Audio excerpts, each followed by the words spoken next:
really good exercise for you to do to keep your lyric writing sharp is object writing. Pattison talks about this in his book, Songwriting Without Boundaries, as well as his other book, How to Write Better Lyrics.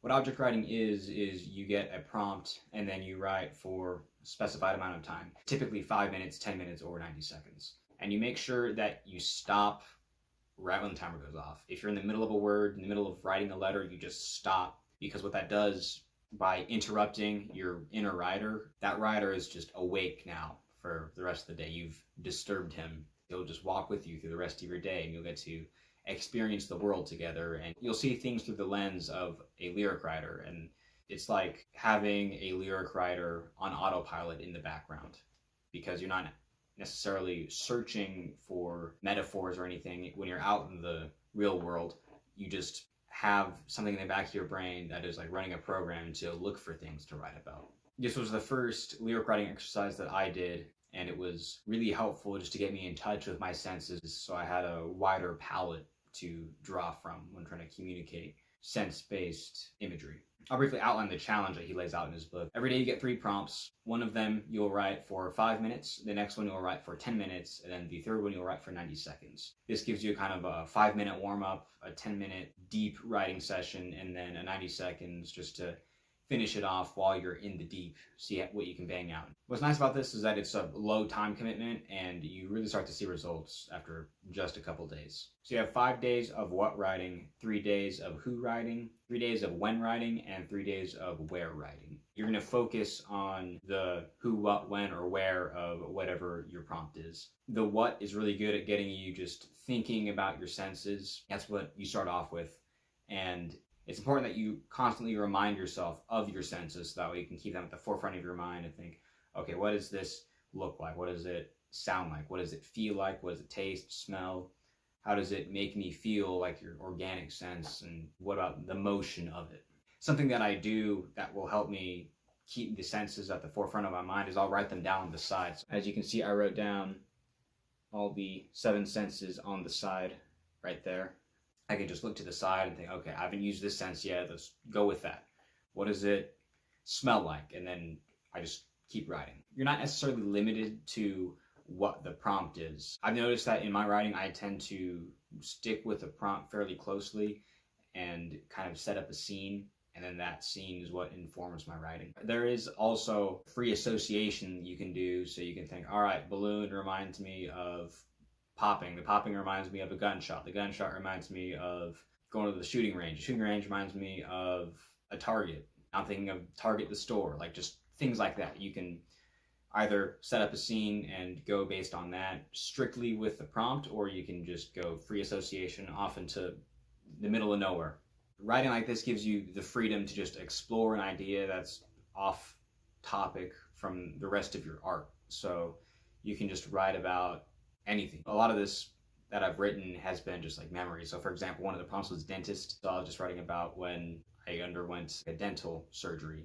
I've got other ones that are like memories also. For example, curb was another prompt. So just, I thought curb, I thought, oh, when I was jogging through the city the other day. Talked about that and just the different senses, trying to set the scene, really trying to dig into, okay, what does it smell like in the morning?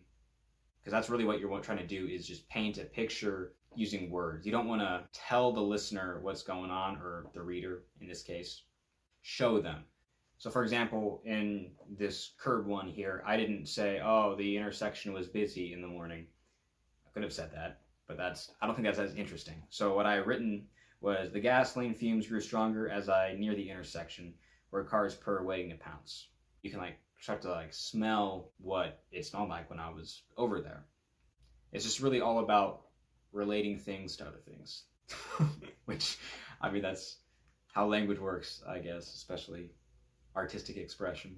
Who writing, though, is also really interesting because you get outside of your own experience. You just create a story and just go off and start really thinking about something from a different perspective. And one of these I wrote about a middle-aged man who was just relaxing after a stressful day at the office. I was like, well, what was that guy thinking? Well, he's just sitting in his recliner, smoking a cigar after a long day. And I was like, he's looking at the crib, thinking of his daughter who's off in college, wondering how she's doing. And it's cool just trying to think, okay, like what is he thinking about? What are his troubles? What does he feel at this point in his life? Is he proud of what he's done? Things like that to keep in mind so you can build up a character, and that character will inform your writing. When writing is interesting because creating this setting of when can greatly change the whole situation. In the book, the way that Pattison talks about it is like the difference between how is you experiencing some hurt in the spring different from summer or winter or the other seasons. So like spring, everything's growing, but you feel like you're dead inside. But then fall, when everything else is like fading, just like you are, that's a whole different story. Besides season, there's times.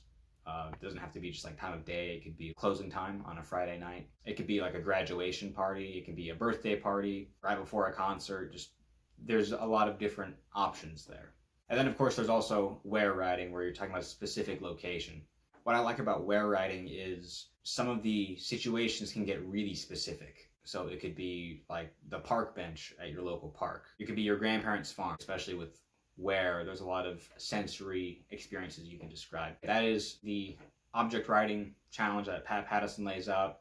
Before I was even introduced to Songwriting Without Boundaries, I did object writing based on objectwriting.com. The way that website works is every day there's a new prompt and there's a timer on the page for 10 minutes, and you just have to give yourself 10 minutes to write. So those are the basics of object writing. I'll provide links for everything in the description down below for everything that I've referenced here. As always, I'm Greg Angel, and I share my experiences with songwriting on this channel. So if you're interested in that, then please consider subscribing down below, and thank you for watching.